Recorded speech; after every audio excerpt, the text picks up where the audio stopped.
बड़ा इंपॉर्टेंट, बड़ा अच्छा क्वेश्चन है। AMU and diploma engineering entrance 2011-12 का कह रहे हैं, कंसीडर द फॉलोइंग स्टेटमेंट्स। दो स्टेटमेंट दे रखे हैं।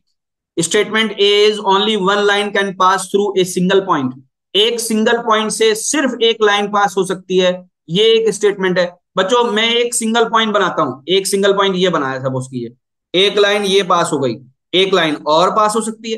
तो many lines can pass through a single point और infinite number of lines can pass through single point. Hence statement one और statement A is absolutely incorrect, right?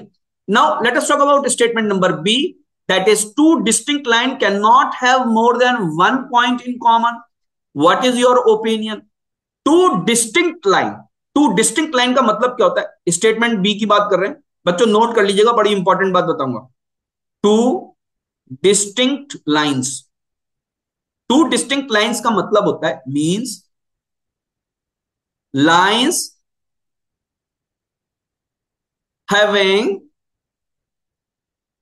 To different slopes, है ना? 11th class की बात बता दी मैंने आपको। Distinct बोलेंगे ही जब जब स्लोप डिफरेंट होगा। दो लाइन का, दो लाइन, तीन लाइन, 50 लाइन, अगर उन सबके स्लोप अलग अलग है तो सारी की सारी डिस्टिंक्ट हैं। और डिस्टिंक्ट लाइन, जब भी डिफरेंट स्लोप की लाइंस हम चलता हुआ देखेंगे किसी प्लेन के ऊपर, तो हमेशा सिर्फ और सिर्फ एक पॉइंट पर वो क्या करेंगी, मीट करेंगी। तो कह रहे हैं two distinct line can not have more than one point in common. Yes, they are very correct. बात समझ में कैसे?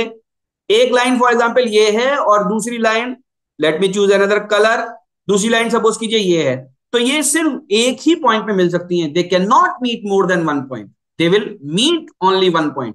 तो B is absolutely correct statement. तो हम कहेंगे ओनली बी इज करेक्ट।